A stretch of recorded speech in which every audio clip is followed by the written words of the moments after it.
안녕하십니까. 추수감사절 예배로 드리게 하셔서 감사합니다. 상황과 형편에 상관없이 또는 초월해서 하나님께서 우리에게 행하신 큰일, 우리를 영원한 죄와 죽음에서 구원하여 주신 은혜, 또 영원한 천국을 소망하며 살아가신 그 은혜, 그 한 가지로 인해서 우리가 하나님께 감사하는 시간을 가지면 좋겠습니다. 시편 126편 6절을 같이 읽어봅시다. 시작.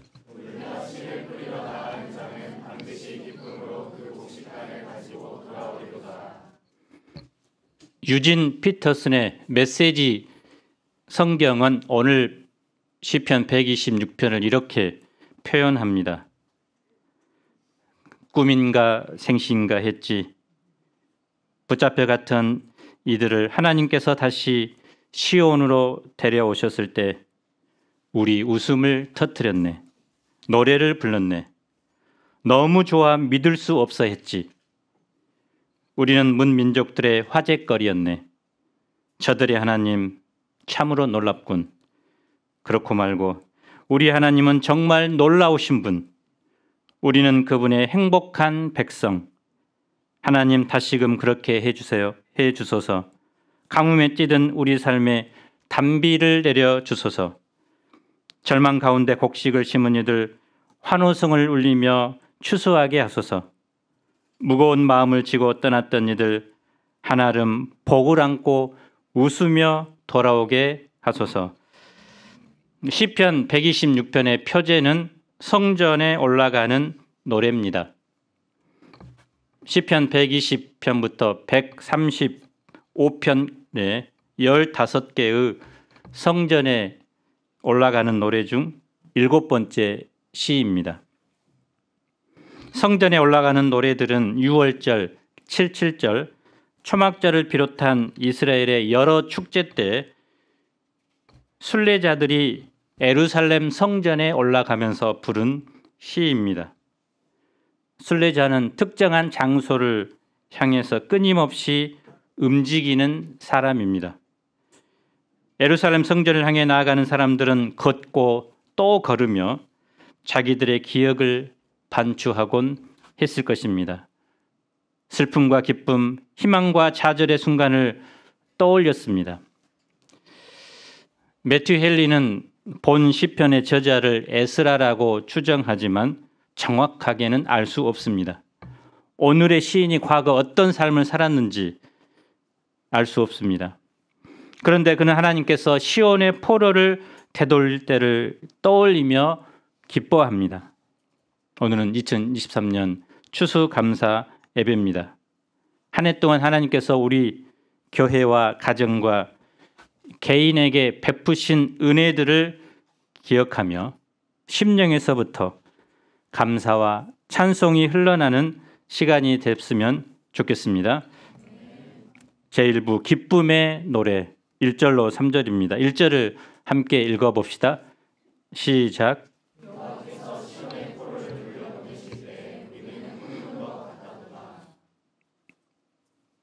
이 시의 핵심 단어는 돌려보내다, 슈브라는 단어입니다. 히브리 성경에서 이 단어는 주님의 진노로 인해 초래된 고통의 상황들이 주님의 은총이 넘치는 상황으로 회복될 때 주로 사용됩니다. 즉 원래의 상태로 되돌아가는 것입니다. 하나님과 그 백성의 관계가 본래대로 회복된 것입니다. 여기서는 구체적으로 하나님의 언약 백성인 이스라엘이 포로 상태에서 벗어나 고향으로 귀환한 사건입니다. 우리가 에스라를 공부하면서 유대 백성이 고국으로 돌아올 수 있었던 결정적인 이유가 바로 고레스 왕의 조서 때문임을 배웠습니다. 그런데 시인은 고레스 왕이 시온의 포로를 돌려보낼 때라고 말하지 않습니다. 여호와께서 시온의 포로를 돌려보내실 때라고 말합니다. 고레스 왕이 조서를 내렸지만 그 배후에는 하나님의 은총과 섭리가 있었다는 것을 말해줍니다. 시인은 그때를 기억하면서 우리는 꿈꾸는 것 같았도다라고 고백합니다. 전혀 상상할 수 없는 일, 기대하지 않은 일이 벌어졌기 때문입니다. 믿기지 않는 일이 현실로 나타난 것입니다. 예루살렘은 BC 586년 바벨론에 의해 멸망합니다. 예루살렘 성은 불타고 성전은 파괴되고 성전 내의 기구와 모든 그릇들이 바벨론으로 옮겨집니다. 당시 시드기야 왕은 사로잡혀 두 눈이 뽑히고 끌려갑니다. 그의 자녀들은 모두 죽임을 당합니다. 고관들과 귀족들 그리고 쓸만한 사람들은 포로로 잡혀갑니다. 나라를 잃고 70년간 먼 이국 땅에서 노예 생활을 합니다. 시편 137편은 이스라엘 백성이 바벨론 사람들로부터 받았던 조롱을 이렇게 노래합니다. 우리가 바벨론의 여러 강변 거기에 앉아서 시온을 기억하며 울었도다. 그 중에 버드나무에 우리가 우리의 수금을 걸었나니 이는 우리를 사로잡은 자가 거기서 우리에게 노래를 청하며 우리를 황폐하게 한 자가 기쁨을 청하고 자기들을 위하여 시온의 노래 중 하나를 노래하라 함이로다. 우리가 이방 땅에서 어찌 여호와의 노래를 부를까? 그들은 시온을 기억하며 목 놓아 울었습니다. 우리도 과거 나라를 잃고 36년간 일본의 압제하에 살았습니다. 그런데 유대인들은 70년 나라 없는 서름과 절망 속에서 산 것입니다. 그런데 바벨론과 싸워 이긴 새로운 강대국의 왕 고레스가 유대인들에게 놀라운 조치를 취한 것입니다. 고국으로 돌아간 유대인 중에는 아주 어렸을 때 부모의 손을 잡고 함께 왔다가 아직까지 생존한 백반의 노인들도 있었습니다. 또 그들 부모에게서 태어난 2세 혹은 3세의 자녀들도 있었습니다. 부모로부터 조상들이 섬기던 거룩한 하나님의 성전과 젖과 꿀이 흐르는 가나안 땅에 대한 이야기를 듣고 그 고향을 그리워했습니다. 고레스 왕은 유대 민족과는 전혀 혈연 관계가 없는 이방인이지만 포로된 유대 민족을 고향으로 돌려보냈을 뿐만 아니라 빼앗아온 성전의 금과 은그릇과 모든 보물들을 함께 돌려보냅니다. 더 나아가서 유대인들이 성전을 재건하도록 조서를 내려 필요한 모든 도움을 아낌없이 줍니다. 심지어 그는 이스라엘 민족이 믿는 여호와 하나님이야말로 참되고 유일한 분이다라고 고백까지 합니다. 고레스가 왜 이렇게 유대인들을 향해 선행을 베풉니까? 정확한 이유를 알 수 없지만 한 가지 분명한 사실은 이사야 선지자가 예언한 것처럼 그는 여호와 하나님의 선한 도구로 쓰임 받았다는 사실입니다. 2절 상반절을 함께 읽어봅시다. 시작.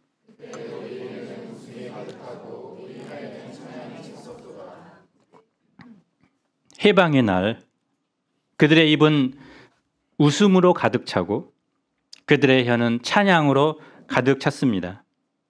포로로 끌려갈 때 입은 닫히고 아무 말도 할 수 없었습니다. 탄식과 절망의 한숨이 나왔습니다. 그러나 하나님의 놀라운 구원을 경험했을 때 가만히 있어도 입에서 계속 웃음이 나왔습니다. 아무리 불러도 질리지 않는 그런 찬양이 계속 나왔습니다. 아마 이런 찬양을 불렀겠죠.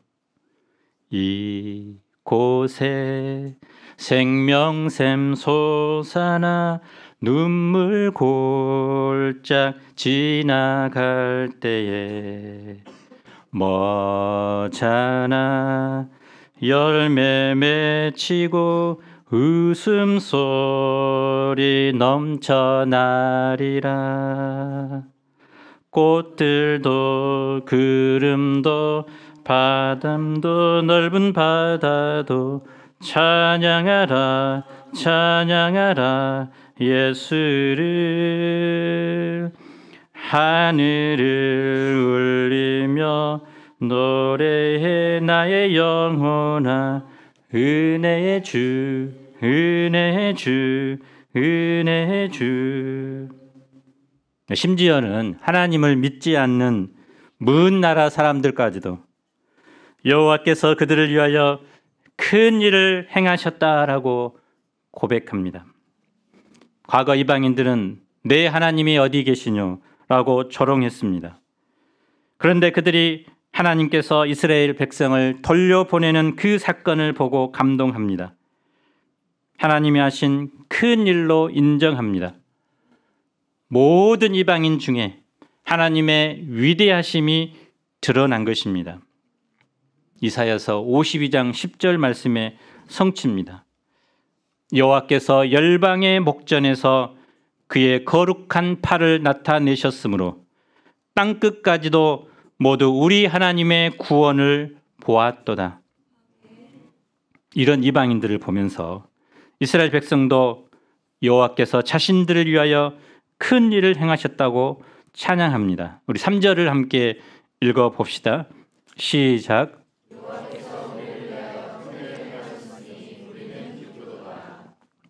이방인들에게는 놀라운 일이지만 이 구원의 당사자인 시인과 이스라엘 백성은 놀라움을 넘어서 기뻐합니다.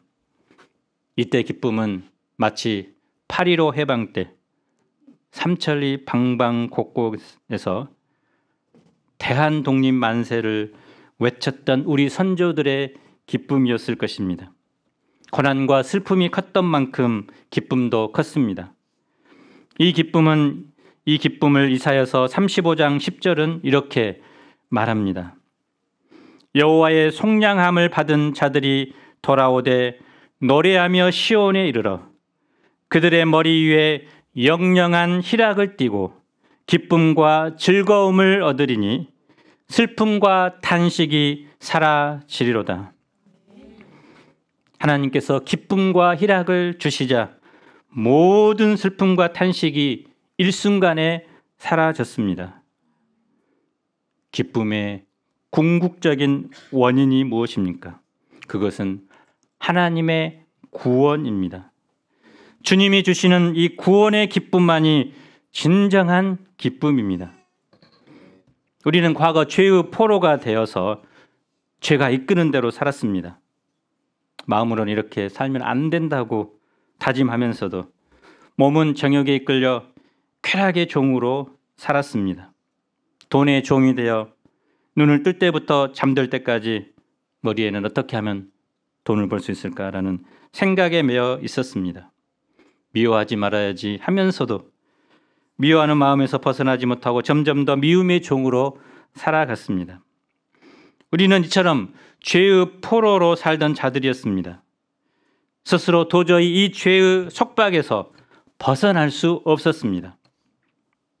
1980년 3월 프랑스 파리의 브르세 병원에 한 세기를 풍미한 한 지성인이 폐부종으로 입원했습니다.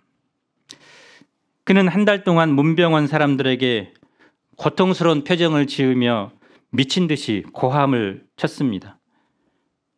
그리고 죽음에 대한 불안과 공포로 자기 병명이 무엇인지 곁에 선 아내에게조차 묻지 못했습니다. 그가 바로 자유란 주제로 수많은 글을 쓰고 죽는 문제에서도 자유를 찾으라고 외친 실존주의 철학자 사르트르입니다. 결국 그는 입원한 지 한 달 만에 세상을 떠납니다. 그가 세상을 떠난 후 프랑스 신문들은 이렇게 썼습니다. 왜 사르트르가 그처럼 수치스럽게 죽었는가? 죽음으로부터 자유를 그렇게 외쳤던 그의 말로가 왜 이렇게 비참했을까? 그리고 신문들은 이렇게 결론을 내립니다. 그에게는 돌아갈 고향이 없었기 때문이다. 실제로 그는 임종 때 이렇게 탄식했다고 합니다. 내게는 돌아갈 고향이 없구나. 아무리 뛰어난 지성과 선행의 삶을 살았다 할지라도 죄의 죽음, 심판으로부터 자유를 얻을 수 없습니다. 그런데 하나님께서는 우리에게 큰 일을 행하셨습니다. 우리를 위해 구원자 예수님을 보내셨습니다.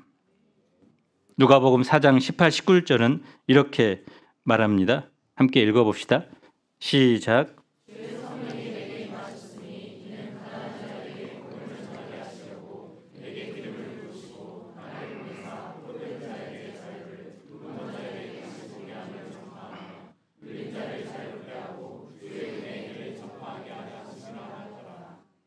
은혜의 해란 희년을 말합니다.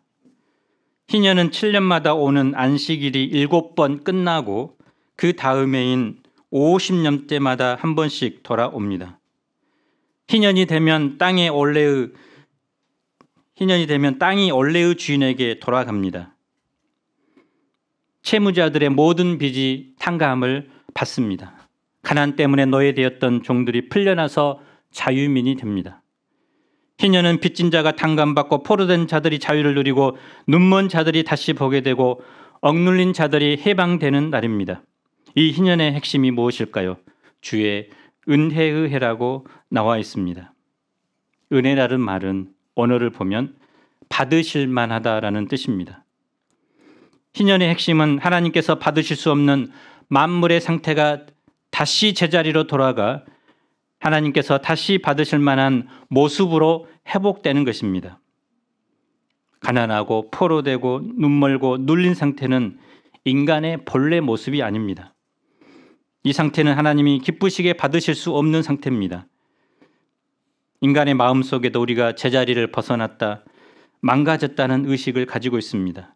누구나 본래의 행복하고 자유롭고 아름다운 낙원에 대한 희미한 기억을 가지고 있습니다.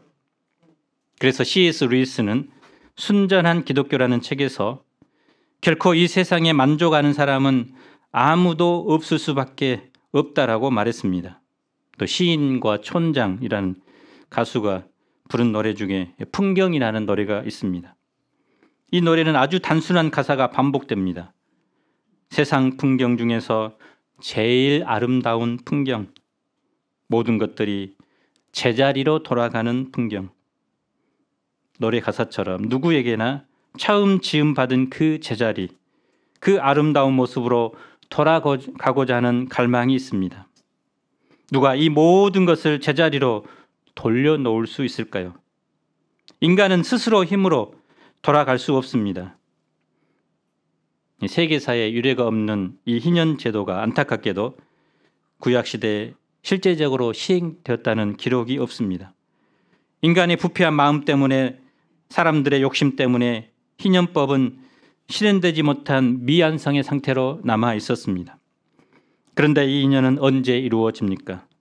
오직 하나님이 약속하신 때 메시아가 오셔서 새 날을 여실 때만 이루어집니다. 예수님은 이 땅에 오셔서 희년을 성취하셨습니다. 예수님은 죄의 포로된 우리에게 진정한 자유를 허락하셨습니다. 눈먼 우리의 눈을 뜨게 하셨습니다.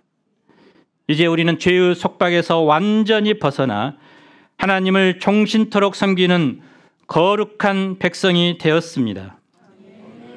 그러므로 신앙생활 하는 그 자체가 꿈 같은 삶입니다. 마지막 날 우리를 완전한 하나님의 나라로 되돌려 보내실 때 우리는 또 한 번 꿈꾸는 삶을 살게 될 것입니다. 하나님은 올 한 해도 우리에게 큰 일을 행하셨습니다. 말씀 후에 나세본 정선영 목자님이 하나님께서 이루신 큰 일을 발표할 것입니다. 우리가 한 주간 하나님께서 나에게 베푸신 큰 일이 무엇인가 기억하면서 감사 제목 무한히 있을 수 있지만 그중에 10개를 추려서 팀 공부하시면서 또 1대1 양들과 말씀 공부하면서 발표하면서 감사하는 시간을 갖기 바랍니다. 제2부 소망의 노래 4절로 6절입니다. 유대인들은 바벨론에서 포로로 있다가 본국으로 귀환해도 좋다는 고레스의 조서를 듣게 되자 꿈을 꾸는 것처럼 기뻐했습니다. 그들은 하나님의 은혜로 기적적으로 본국에 귀환합니다. 그러나 본국에 귀환했다고 해서 모든 것이 끝난 것이 아닙니다. 그들은 선발대에 불과했고 여전히 이방에는 더 많은 사람들이 남아 있었습니다. 또한 그들은 폐허가 된 성전과 성을 재건해야 했습니다. 또 현실에서 부딪히는 수많은 문제들에 직면했습니다. 4절을 봅시다. 여호와여, 우리의 포로를 남방 시내들 같이 돌려보내소서. 우리의 포로를 돌려보내소서라는 말은 아직 이방 땅에 남아있는 유대인들을 돌아올 수 있게 해달라는 간구입니다. 이는 마치 나는 우리 가정에서, 나의 직장에서, 내가 속한 캠퍼스에서 하나님께 돌아온 자들이지만 여전히 주님께 돌아오지 못한 수많은 영혼들이 있으므로 그들도 주님께 돌아오도록 간구하는 것과 같습니다. 특히 남방 시내들 같이 돌려보내달라고 기도합니다. 남방 시내들은 유대 남부 네게브 광야 시내들입니다. 이 네게브 지역은 이스라엘에서 가장 건조한 곳입니다. 그러나 우기에 폭우가 쏟아지면 메마른 이곳에 갑자기 많은 물이 흘러서 세차게 흐르는 시내가 됩니다. 시인은 메마른 땅에 갑작스럽게 물이 흘러서 풀이 자라고 동물들이 와서 물을 마시는 생명의 땅으로 회복되듯이 여전히 포로로 잡혀있는 백성들을 하나님께서 갑작스럽고 놀랍게 회복시켜 달라고 기도합니다. 또 한편 포로 생활에서 돌아왔지만 여전히 대적들에게 영적인 수치를 당하고 경제적으로 어려움을 겪고 있는 포로 귀한 공동체가 다윗 왕국과 같은 번영을 누릴 수 있도록 간구합니다. 시인이 이렇게 간구할 수 있는 이유는 과거 하나님이 이루신 놀라운 구원을 기억했기 때문입니다.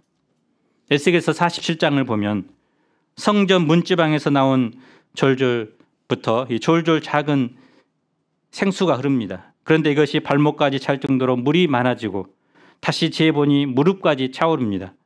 그리고 또다시 측량해 보니 물이 허리에까지 차고 나중에는 강이 되어서 수영할 정도가 됩니다. 그래서 시인은 이처럼 이스라엘의 완전한 회복을 소망하는 것입니다. 5절 6절을 읽어봅시다. 시작.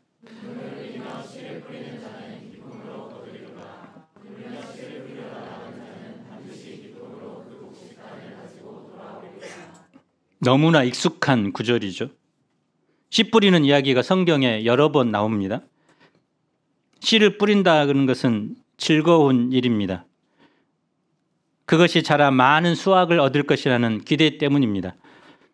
그런데 여기서는 이상하게도 씨를 뿌리는데 눈물을 흘리면서 씨를 뿌리는 자, 울며 씨를 뿌리러 나가는 자라고 말합니다. 씨를 뿌리는데 땀이 아니라 왜 눈물을 흘린다고 했을까요? 성경을 읽다 보면 단에서 부엘세바까지라는 표현이 나옵니다. 이 말은 이스라엘 백성이 사는 가나안 땅을 가리키는데 더 엄밀히 말하자면 사람이 살 수 있는 지역입니다. 단은 사람이 살 수 있는 최북단이고 최남단은 부엘세바입니다. 단 위쪽으로는 2815m의 헬몬산이 있는 산악지대이고 부엘세바 남쪽으로는 사람이 살 수 없는 네게브 광야입니다. 사람이 살기 위해서는 최소한 1년에 200mm 정도의 비가 내려야 하는데 이 부엘세바가 이 농사를 지을 수 있을 정도로 아주 작은 양의 비가 옵니다. 그런데 아무리 씨를 뿌려도 비가 오지 않으면 어떻게 됩니까? 다 말라버려서 그 씨조차 죽어버립니다. 씨를 뿌려도 거둔다는 보장이 없죠. 그래서 농부의 고민은 이 씨를 뿌려야 하나 고민이 됩니다. 먹고 살기도 힘든데 먹을 것이라고는 씨 뿌리라고 남겨둔 이 씨앗뿐인데 그것을 먹어야 할지 뿌려야 할지 고민합니다. 그런데 안 뿌릴 수 없습니다. 굶더라도 씨를 뿌려야 합니다. 안 뿌리면 앞으로 거둘 것이 없기 때문입니다. 그래서 씨를 뿌리면서도 마음이 무겁습니다. 우리나라 상황으로 보면 씨를 뿌리면서 이것이 열매를 맺을까 걱정하는 사람은 없습니다. 우리나라는 식물이 자라는데 적당히 비가 오고 기온도 좋기 때문입니다. 하지만 이스라엘 상황은 다릅니다. 비가 조금이라도 들어오면 그의 농사는 망치게 됩니다. 그래서 가슴 졸이면서 기도하면서 씨를 뿌려야만 했습니다. 매튜 헨리는 시편 126편 주석에서 눈물은 마치 농부가 이른 봄에 밭에 씨앗을 뿌리는 것 같이 뿌리는 씨라고 했습니다. 그러면서 이렇게 말합니다. 우리들이 눈물로 뿌려야 할 씨가 몇 가지 있다. 그것은 첫째, 자신과 이웃의 죄를 위하여 흘리는 눈물의 씨앗이다. 둘째, 교회의 고난을 생각하여 마음이 아파 흘리는 눈물의 씨앗이다. 그리고 셋째, 말씀과 기도로 감동을 받아 흘리는 눈물의 씨앗인 것이다. 이 모든 씨앗은 우리가 마땅히 뿌려야 할 씨앗인 것이다. 이스라엘 백성은 포로 생활 기간 눈물로 기도의 씨, 말씀의 씨를 뿌렸습니다. 그것이 열매를 맺어 하나님의 일방적인 은혜로 포로 생활에서 벗어나게 되었습니다. 그리고 이제 그들은 다시 눈물로 씨를 뿌리고자 합니다. 씨를 뿌리면 반드시 열매를 맺는 것이 자연 법칙입니다. 뿌리지 않으면 열매를 거둘 수 없습니다. 눈물로 씨를 뿌릴 때 반드시 기쁨으로 곡식단을 가지고 돌아오게 됩니다. 현재 상황이 고달프고 힘들지만 미래에 반드시 하나님이 은혜로 풍요의 기쁨을 누리게 될 것을 기억하고 시인은 눈물로 씨를 뿌리고자 합니다. 현재 캠퍼스 토양은 네게브와 비슷합니다. 전도하는 것이 마른 땅에 씨를 뿌리는 느낌입니다. 거둘 수 있을지 불확실합니다. 또 몇 년간 눈물과 기도로 삼겼던 양이 어느 날 떠날 때 나의 모든 수고가 헛되고 모든 것이 무너지는 느낌이 듭니다. 실제적인 삶의 고난은 어떠합니까? 자녀 때문에 눈물을 흘리는 사람이 많습니다. 불투명한 장래를 볼 때 불안하기도 합니다. 이 눈물 나는 현실을 사는 우리는 어떻게 해야 할까요? 올해 소천한 팀 켈러 목사님은 이런 말을 했습니다. 슬픔을 한꺼번에 쏟아버리기보다 씨를 뿌리듯 슬픔을 심는 자가 기쁨의 열매를 맺는다. 우리가 하나님이 이미 이루신 구원을 크게 기뻐하고 미래에 이루실 구원을 소망하고 확신하며 현재 작지만 기도의 씨, 말씀의 씨를 뿌리는 삶을 살아야 합니다. 우리보다 복음을 먼저 받은 신앙의 선배들이 눈물을 흘리며 씨를 뿌리고 신실한 삶을 살았기 때문에 오늘의 한국 교회가 있었습니다. 우리 가문도 마찬가지입니다. 할아버지 할머니 때 그리고 우리 부모님이 복음을 먼저 영접하고 눈물로 말씀을 심고 울며 기도를 심었기에 믿음의 가정이라는 단을 기쁨으로 거두었습니다. 이제 우리는 우리가 눈물을 흘리며 말씀과 기도의 씨를 뿌리고 하나님의 이름이 거룩히 여김받는 그런 삶을 살고 이를 통해 우리 자녀들이 우리 후손들이 기쁨으로 단을 거두게 될 것을 소망해야 되겠습니다. 우리 마지막으로 이 찬송을 한번 부르며 마치겠습니다.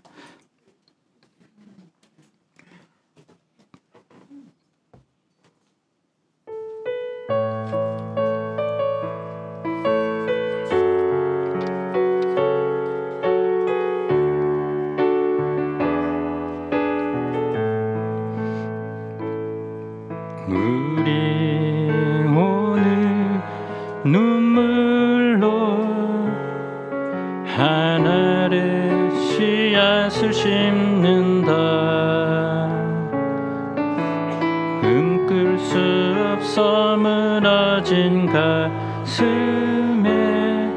저들의 푸른 끝 다시 돋아나도록 우리 함께 땀 흘려 소망의 길을 만든다.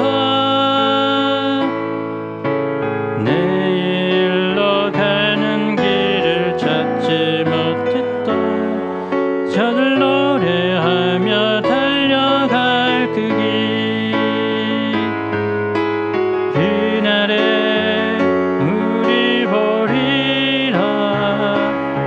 새벽 이슬 같은 저들 일어나 즐거운 가슴 사랑의 손으로 이 땅 치유하며 행진할 때 오래 황폐하였던 이 땅 어디서나 순결한 꽃을 피어나고 푸른 후에 나무가 가득한 세상 우리 함께 보리라. 기쁨으로 단을 거두어 돌아올 그날을 소망하면서 오늘 하루 우리가 눈물로 씨를 뿌리는 삶을 살아갑시다. 무엇보다 우리에게 큰 일을 행하신 죄의 포로된 우리를 예수님을 통해 희년을 선포하시고 우리에게 진정한 자유를 주신 이 하나님을 찬양하며 감사합시다. 기도하겠습니다. 올 한 해도 저희의 선한 목자가 되셔서 이날까지 이 자리까지 우리를 가장 베스트 웨이로 인도해 주신 것을 감사합니다. 하나님 아버지, 우리에게 이 하나님께 감사하며 찬송하게 하시고 현재 우리가 어떤 상황이든지 또 우리에게 열매가 있든지 없든지 반드시 기쁨으로 단을 거두어 돌아오게 할 소망을 붙들고 우리 심령에서부터 감사하며 또 눈물로 씨를 뿌리는 삶을 계속해서 살아가도록 축복해 주시기를 간절히 기도합니다. 예수님 이름으로 기도합니다. 아멘.